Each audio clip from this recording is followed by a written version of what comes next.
je n'aime pas sombrer dans l'afro-pessimisme.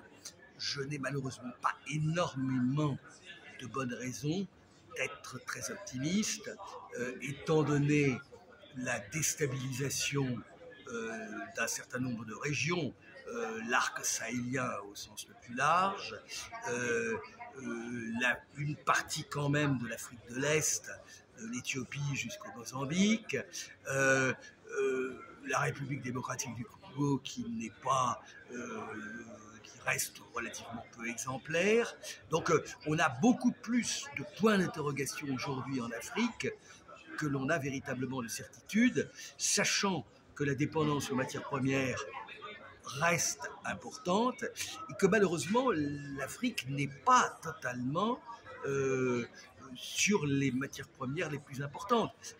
Certes, elle a des potentialités minérales non négligeables, mais on sait malheureusement que la mine n'est pas un facteur de développement économique.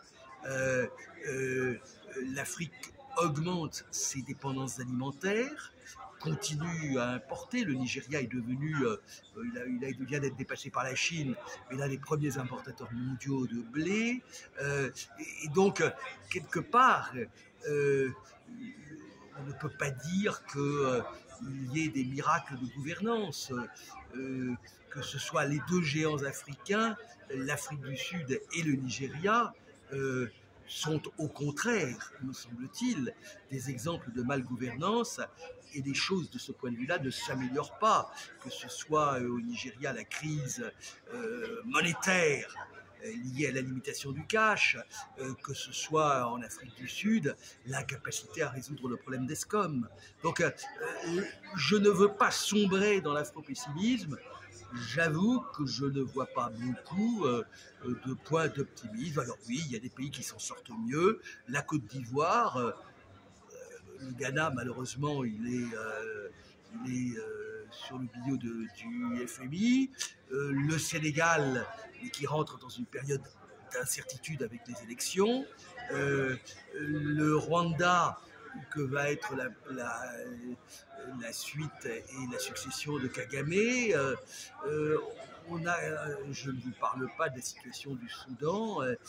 Très franchement, Dieu sait si l'Afrique doit être le continent majeur du XXIe siècle, tout simplement parce que c'est elle qui va prendre le gros du choc démographique du XXIe siècle.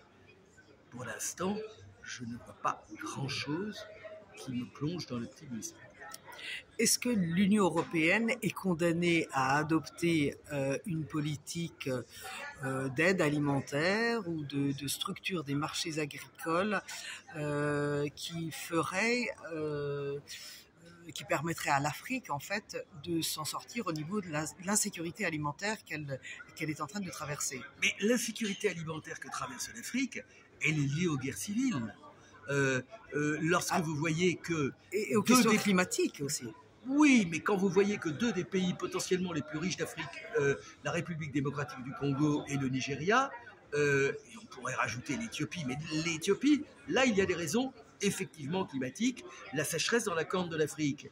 République démocratique et Nigeria, on n'a pas vraiment de causalité climatique, on a des causalités de malgouvernance. On a des pays qui n'ont pas... Alors, moi, ça fait des années que je dis qu'on peut faire, bien entendu, de l'aide alimentaire d'urgence, qu'à la véritable aide, ce serait une aide au financement de véritables politiques agricoles, et je dirais presque sur le modèle de ce qu'a été la politique agricole commune dans les années 60.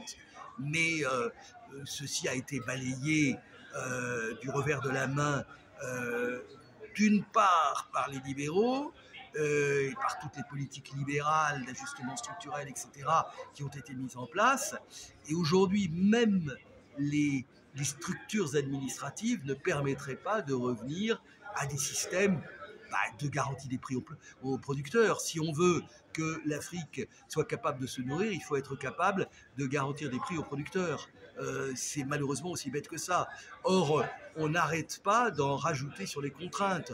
J'avoue que, ce qui a été souligné à juste raison, l'impact des directives européennes sur la déforestation risque malheureusement d'avoir un impact plus négatif que positif.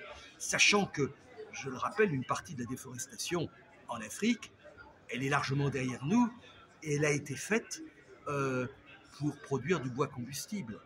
Il ne faut pas l'oublier, cela, quand même.